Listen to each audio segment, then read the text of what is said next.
जय हिंद दोस्तों। सरकारी भाई के यूट्यूब चैनल पर मैं आप सबका स्वागत करता हूं। आशा करता हूं आप सबकी तैयारी अच्छी चल रही होगी। आज हम अपने इस सीरीज में जीके और जीएस का one of the top most important PYQs cover करेंगे जो साल दर साल हमेशा पेपर में आते हैं। और साथ ही साथ एआई का भी इस्तेमाल करेंगे जिससे हमें इस साल आने वाले एक्सपेक्टेड एमसीक्यूज का पता चले। तो चलिए बिना समय गवाए अपनी इस सीरीज को शुरू करते हैं। सबसे पहला सवाल, who among the following is known as the Napoleon of India. Bharat का नेपोलियन किसे कहा जाता है? तो इसका सीधे उत्तर होगा समुद्रगुप्त, ऑप्शन नंबर बी। सवाल नंबर दो, which article of Indian constitution is related to uniform civil code. UCC जो एक संविधान है वो कौन से अनुच्छेद से लिया गया है? तो इसका आंसर होगा ऑप्शन नंबर सी, आर्टिकल 44। सवाल तीन, सोनल मानसिंह निम्नलिखित में से किस नृत्य शैली से जुड़ी है? सोनल मानसिंह, याद रखिएगा, Sonal Mansingh Bharatanatyam and Odissi, option number C. हाँ। In which year was the battle of Plassey fought. Battle of Plassey का ये जो युद्ध था किस वर्ष में लड़ा गया था? तो ये एक ऐसा सवाल है जो आपको हर एक एग्जाम में मिलेगा, सिविल से लेकर डिफेंस में लेकर हर जगह। तो काफ़ी इंपॉर्टेंट है, इसको याद रखिएगा। इसका आंसर है ऑप्शन नंबर ए, 1757। पांचवा सवाल, what is the SI unit of power of lens. अगर आपको फिजिक्स की थोड़ी बहुत भी नॉलेज होगा तो ये सवाल मैं समझ सकता हूँ कि आपको आता होगा। इसका आंसर है ऑप्शन नंबर सी, डायोप्टर। सवाल 6, who was the founder of the Brahmo Samaj. Brahmo समाज के संस्थापक कौन थे? तो इसका आंसर होगा ऑप्शन नंबर बी, राजा राम मोहन रॉय। 1828 में इस समाज की स्थापना की गई थी हिंदू सोसाइटी को रिफॉर्म करने के लिए। तो याद रखिएगा, ब्रह्मो समाज, राजा राम मोहन रॉय, 1828। कौन से ग्रह को लाल ग्रह के नाम से जाना जाता है? तो इसका आंसर होगा बी, मार्स। मंगल ग्रह को लाल ग्रह के नाम से जाना जाता है क्योंकि इसके अंदर आयरन ऑक्साइड प्रेजेंट होता है। आयरन ऑक्साइड वही चीज है जो रस्ट में हमें पाया जाता है, जंग में। सवाल 8, Ghoomar dance form is traditionally associated with which state. Ghoomar जो है, ये सवाल जहां तक सबको आता ही होगा, इसके तो मूवी बनी थी राजस्थान। घूमर नृत्य बेसिकली गंगोर त्योहार पे मेनली परफॉर्म किया जाता है। अगले सवाल पे बढ़ते हैं। Who wrote the famous book the race of my life. The race of my life किसने लिखी थी? इसका आंसर सीधे होगा Milkha Singh. Race of my life, Milkha Singh इतने बढ़िया एथलीट है तो हम रिलेट कर सकते हैं, मिल्खा सिंह इसका उत्तर है। Fundamental duties were added to the Indian constitution by which amendment. जो फंडामेंटल ड्यूटीज है भारतीय संविधान में किस अमेंडमेंट द्वारा ऐड की गई थी? तो इसका आंसर याद रखिएगा, 42nd अमेंडमेंट। 42nd अमेंडमेंट द्वारा ऐड की गई थी, एक्ट ऑफ 1976। एक्ट ऑफ 1976 के द्वारा। अगला, किस नदी को बिहार का शोक कहा जाता है? Which river is known as the sorrow of Bihar. तो इसका उत्तर ए, गंगा हो नहीं सकता, यमुना भी नहीं होगा और सोन भी नहीं। सी, इसका उत्तर होगा सी, कोसी। कोसी को भारत की शोक, बिहार का शोक कहा जाता है क्योंकि कोसी की वजह से बिहार में बहुत बड़ा बाढ़ हुआ था। What is the chemical name of vitamin C. Vitamin C का रासायनिक नाम क्या है? तो इसका आंसर होगा option number B, ascorbic acid. Ascorbic acid, yes. 13वां सवाल, Ustad Zakir Hussain is a famous player of which instrument. Ustad Zakir Hussain जी जो थे, उन्हें किस वाद्य यंत्र से उनको इतनी प्रसिद्धि मिली? तो इसका आंसर होगा option number B, tabla. In which year did the quit India movement start. Quit India movement जो महात्मा गांधी द्वारा स्टार्ट किया गया था वो कब हुआ था?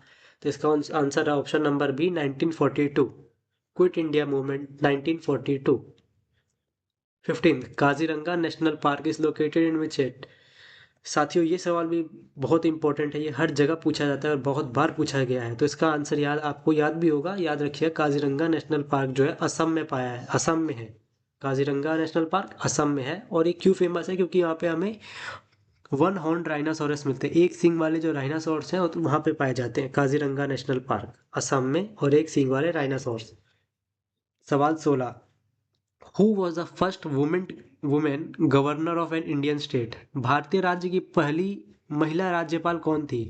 तो इसका आंसर है ऑप्शन बी, सरोजनी नायडू। सरोजनी नायडू, ये काफी फेमस नाम है।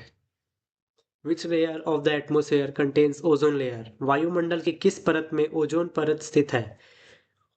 ओजोन लेयर ऊपरी एटमोसफेयर में कहाँ स्थित है? तो इसका आंसर होगा ऑप्शन नंबर बी, स्ट्रेटोस्फेयर, समताप मंडल। The Hampi mountains are located in which states. जो हम्पी माउंटेन है, हम्पी के पहाड़ हैं, वो कहाँ पे स्थित है भारत में? तो इसका आंसर है option number B, Karnataka. Karnataka में हम्पी माउंटेन्स।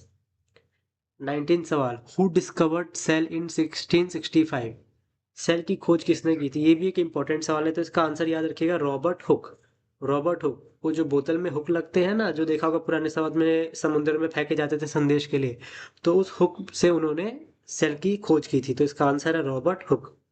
रॉबर्ट हुक, याद रखिएगा। Which sport is associated with the Thomas Cup? Thomas Cup किस स्पोर्ट से रिलेटेड है? तो इसका आंसर होगा option number C, badminton. Thomas Cup badminton relate करके रखिएगा। आगे बढ़ते हैं। सवाल 21, which of the following is the traditional bamboo dance of Mizoram? Mizoram का ट्रेडिशनल बैम्बू डांस, मिजोरम, तो इसका सही उत्तर होगा चेरवा। चेरवा जो है ट्रेडिशनल बैम्बू डांस कहा जाता है। यहाँ पे डिटेल भी दे रखी है, देखिए जो जो इंपॉर्टेंट चीज़ होगी उसकी यहाँ पे डिटेल मैंने लिख रखी है, तो एक बार आप उस पर नज़र फेर लीजिएगा। मैं आपको पीडीएफ प्रोवाइड करवा दूंगा इसकी लिंक। आगे बढ़ते हैं। In which state is the hornbill festival celebrated annually? Hornbill जो त्यौहार है वो प्रतिवर्ष किस राज्य में मनाया जाता है? तो इसका सही उत्तर होगा नागालैंड। नागालैंड में ही हॉर्नबिल त्यौहार मनाया जाता है। कब? 1 दिसंबर से 10 दिसंबर तक। नागालैंड में हॉर्नबिल, याद रखिएगा। Which gas is also known as laughing gas? इनमें से कौन सी गैस को हम लाफिंग गैस भी जानते हैं, जिसे मतलब हम कहीं भी वायु में स्थापित कर दे तो वहाँ पे लोग हंसने लग जाते हैं? तो इसका आंसर होगा option number C, nitrous oxide. इसका केमिकल नेम भी याद रख लीजिएगा, N2O। N2O नाइट्रस ऑक्साइड को लाफिंग गैस कहा जाता है। सवाल 24, who was the first Mughal emperor of India? Bharat का प्रथम मुगल सम्राट कौन था? तो इसका आंसर होगा सी, बाबर। जी, बाबर ने ही सबसे पहले मुगल एम्परर की स्थापना की थी भारत में 1526 में, इब्राहिम लोदी को हरा के। आगे बढ़ते हैं। सवाल number 25, article 17 of Indian constitution deals with the evolution of? Article 17 याद रखिएगा, आर्टिकल 14 से जो 20 तक है ना, 14 to 20, ये basically untouchability, right to equality, यही सब प्रोवाइड करवाते हैं, तो इससे याद रखिएगा अनटचेबिलिटी इसका आंसर है। Which instrument is use to measure atmospheric pressure? Atmospheric pressure को जो हम मापते हैं उसके लिए हमें कौन सा यंत्र चाहिए? तो उसका सही उत्तर होगा, थर्मोमीटर तो होगा नहीं, तो इसका आंसर है बैरोमीटर। एक साइंटिफिक इंस्ट्रूमेंट है ये याद रखिएगा। Atmospheric pressure barometer. सवाल 27, who was the first governor general of independent India? ये याद रखिएगा, काफ़ी जरूरी सवाल है। स्वतंत्र भारत के प्रथम गवर्नर जनरल कौन थे? लॉर्ड माउंटबेटन इसका सही उत्तर होगा, option A. First governor general of India Lord Mountbatten. सवाल 28, विच of the following is a classical dance of Kerala? Kerala का जो फेमस डांस है और क्लासिकल डांस है, शास्त्रीय नृत्य, वो किसे कहा जाता है? तो इसमें से उसका सही उत्तर होगा Mohini Attam. Mohini Attam is a classical dance form from Kerala. आगे बढ़ते हैं। What is a normal range of blood pressure in a healthy human? तो इसका आंसर सबको पता ही होगा, बीपी नापने वाली मशीन सबके घर में होगी, सब अपने घर में डॉक्टर होते हैं, सबको ही पता है। इसका आंसर है option B, 120 to 80 mmHg। Which gland is often referred to as the master gland of the human body? जो मानव शरीर है उसमें मास्टर ग्लैंड किसे कहा जाता है? तो इसका आंसर याद रखिएगा, मानव शरीर में मास्टर ग्लैंड कहा जाता है पिट्यूटरी ग्लैंड को। इसे पीयूष ग्रंथि, पिट्यूटरी ग्लैंड को मानव शरीर का मास्टर ग्लैंड कहा जाता है। आगे बढ़ते हैं। तो ये सारे हो गए मेन मेन पीवाईक्यूज। अब हम ये सवाल है जो इन पीवाईक्यूज भी हैं, जैसे जो अभी आगे सवाल आएंगे पीवाईक्यू है, और प्लस जो एआई जनरेटेड है, जो जैसे अभी हमने चैट जीपीटी पे डाला, एआई पे डाला, जो सारे एआई फीचर्स हैं उनसे पिछले डेटा के पीवाईक्यू डाले और उनसे बोला कि इस साल कौन कौन से सवाल आने की मेजर चांसेस है, तो ये वो सवाल दिए हैं। तो चलिए शुरू करते हैं। Capital of the Gupta empire was? Gupta empire का कैपिटल क्या था? तो इसका सही उत्तर होगा पाटलिपुत्र। पाटलिपुत्र गुप्ता एम्पायर का कैपिटल। आगे, Mughal ruler build the Taj Mahal, ये तो जहाँ तक सबको ही पता होगा कि कौन से मुगल शासक ने ताजमहल बनवाया था? तो इसका सही उत्तर है शाहजहाँ। हु रोट अर्थशास्त्र? देखिए, अर्थशास्त्र किसने लिखा था? तो इसका सही उत्तर होगा चाणक्य। ठीक है। Who was the founder of the Maurya empire. ये देखिए ये सारे वन एमसीक्यू रिलेटेड ही सवाल हैं, सारे एमसीक्यू में आने लायक सवाल हैं। Founder of the Maurya empire, Maurya समाज का संस्थापक कौन था? चंद्रगुप्त मौर्य। चलिए, which of the following Harappan cities is located in the state of Gujarat. इनमें से कौन सी जो हड़प्पन सिटी साइट्स हैं वो गुजरात में लोकेटेड है? तो इसका उत्तर होगा लोथाल। लोथाल जो है गुजरात में है, याद रखिए, लोथाल गुजरात, लोथाल गुजरात। आगे, which article of the Indian constitution deals with the right to equality. देखिए अभी मैंने आपको क्या बताया था, याद करिए, right to equality, untouchability, article 14 से 20 तक ऐसी हैं। तो इसका सही उत्तर क्या होगा? वही जो मैंने कहा था, आर्टिकल 14 से 18 के बीच में राइट टू इक्वालिटी वगैरह बताई गई है। आगे, who is the x officio chairman of the Rajya Sabha. Rajya Sabha के जो एक्स ऑफिसो चेयरमैन है वो किसे कहा जाता है? तो इसका सही उत्तर होगा वाइस प्रेसिडेंट को। अभी हमारा वाइस प्रेसिडेंट कौन है ये आप कमेंट्स में लिख के मेरे को बताइएगा, ये सब करंट अफेयर में काम आएगा। आगे, fundamental duties were added to the Indian constitution on the recommendation of which committee. मौलिक कर्तव्यों को किस समिति के सिफारिश पर संविधान में जोड़ा गया था? इसका क्या उत्तर होगा? ऑप्शन सी, स्वर्ण सिंह समिति के द्वारा फंडामेंटल ड्यूटीज को ऐड किया गया था इंडियन कॉन्स्टिट्यूशन में। क्या? स्वर्ण सिंह समिति। आगे बढ़ते हैं, what is the minimum age required to become a member of Lok Sabha. Lok Sabha का मेंबर बनने के लिए मिनिमम एज कितनी होनी चाहिए? तो इससे सीधा आप याद रखिएगा 25 साल, 25 साल। हाँ वही है, देखा, option B, what is the minimum age. हाँ आगे बढ़ते हैं, who appoints the chief justice of India. CJI को, जैसे अभी सीजेआई हमारे चंद्रचूड़ जी थे, अभी कौन बनाइए आप हमें कमेंट में लिखिएगा ज़रूर, ये सब याद रखिएगा। और ये कौन अपॉइंट करता है? तो इसका सही उत्तर होगा प्राइम मिनिस्टर नहीं करता, इसे आंसर है राष्ट्रपति, C, president. Which river is known as the life line of Goa. Life, Goa की जीवनी रेखा किसे कहा जाता है? तो इसका सही उत्तर है ऑप्शन ए, मांडवी। मांडवी नदी को गोवा की लाइफलाइन कहा जाता है, जो उसके बैंक्स पे, और पणजी भी उसके बैंक पे सिचुएटेड है। आगे, the boundary line between India and China is known as. हाँ ये याद रखिएगा, देखिए कितना मेन सवाल है। भारत और चीन के बीच की जो सीमा रेखा है उसको क्या कहा जाता है? तो इसका आंसर है option number C, McMahon line. McMahon line को कहा जाता है। The line was determined in 1914, 1940 में इसकी खोज की गई थी। और ये ब्रिटेन एंड तिब्बत के बीच में आती है, जो पीक है ना माउंटेन्स की, वहां पे कहा जाता है, तो मैकमोहन लाइन।